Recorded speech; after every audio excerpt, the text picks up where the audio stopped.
Ancient fables. In the beginning there was nothing. There was no universe and there was no God. Then it exploded.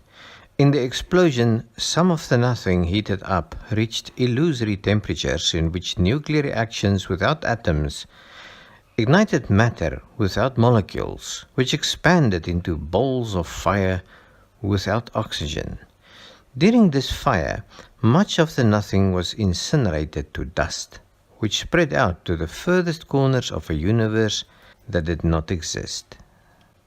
I just described to you an example of what mathematicians call deterministic non-periodicity, which means chaos, or if you are a believer, you would probably call it the Big Bang. You see, to be convinced of anything so profoundly unscientific as the Big Bang, you need faith and lots of it. But the faithful in general profess to believe much more in modern argument than in ancient scripture, and proves to be extremely creative in explaining how it happened that all the laws of science were broken in one Big Bang. The nothing from which this explosion came is called a cosmic egg, with an anatomy similar to that of a black hole. And those who believe in black holes tell us that its density and gravity is so high that not even light can escape from it. Yet they demonstrate sufficient faith to accept by faith that the entire universe sprang from a pitch black hole purely by accident. One may also wonder, how did science discover these invisible black holes? And once again we are baffled, not by genius but by faith. I'm referring to an article in Astronomy of October 1996 called The Quest for Dark Matter. To paraphrase Voltaire, if black holes do not exist, they would have to be invented, for without its gravitational glue, the entire universe would have literally scattered soon after the Big Bang. We therefore have to accept that as much as 99% of the mass in the universe is missing. Does this sound like a solid scientific argument to you? To assume that there was a Big Bang and then to prove it with 1% theory, 99% faith, and yet call it science?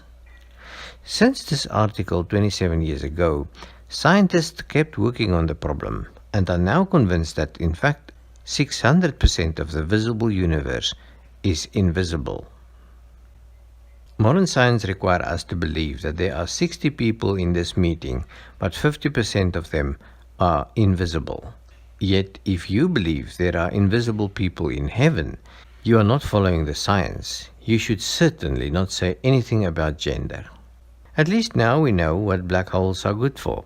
They were the cradle of the universe. Their extreme mass keeps the galaxies from flying apart, and the best of all, they make the Big Bang theory sound plausible, like the pink spaghetti monster believed in by the Pastafarianists. Stephen Hawking wrote in A Brief History of Time that he has spent the last 30 years of his professional life to find a black hole, and he has made so much progress that he is now 95% sure that black holes do in fact exist. Imagine getting paid for 30 years to ponder on the existence of an invisible solution and still getting it wrong in the end.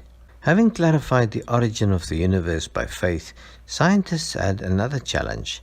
They had to explain life on Earth, but once again the explanation requires faith. As Sir Arthur Keith pointed out, evolution is unproved and unprovable. We believe it because the only alternative is creation by God.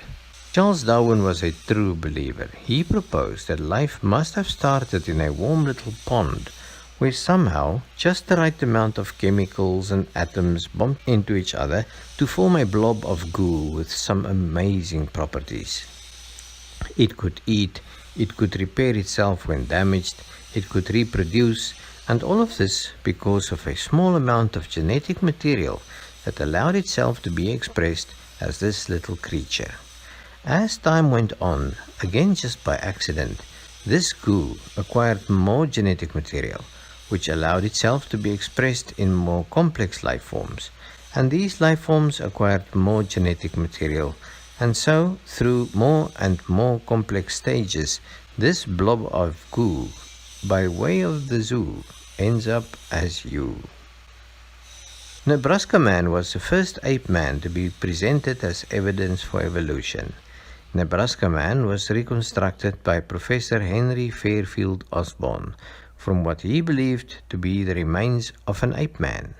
And although the remains were limited to a single tooth, he reasoned that since this tooth had such a peculiar shape, the jaw must have had a specific form for it to fit into. Knowing the shape of the jaw, he could then deduce what the skull must have looked like to hold it. Knowing the shape of the skull, it was then easy, with the help of science, to deduce what the rest of the body looked like. Such scientific reasoning produced not only Nebraska Man, but also his wife, her cooking utensils, and the hut they lived in. Nebraska Man replaced Adam on the family tree of man, where he remained until an identical tooth was found inside the jawbone of a more complete skeleton. It was somewhat embarrassing to note that the tooth actually came from a wild pig. Having clarified the cosmic puzzle by faith in a pig's tooth, there was just one question that remained unanswered. Where does God fit into creation?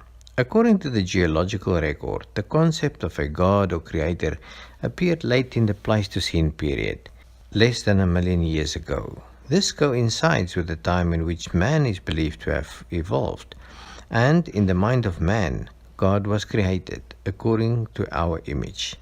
This view of God is extremely liberating. Just think of it. How can we be judged if God is simply a figment of our own imagination? But ladies and gentlemen, there is a flip side to this coin. The way we see our history is bound to be reflected in our visions of the future.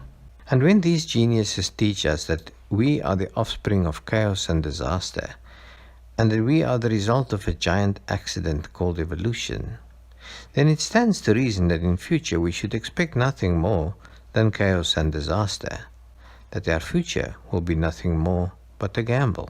In the end, both religion and science require faith. Science requires 600% faith and offers fables of happenings long ago and far away. God requires faith the size of a mustard seed, and you shall know the truth, and the truth will set you free.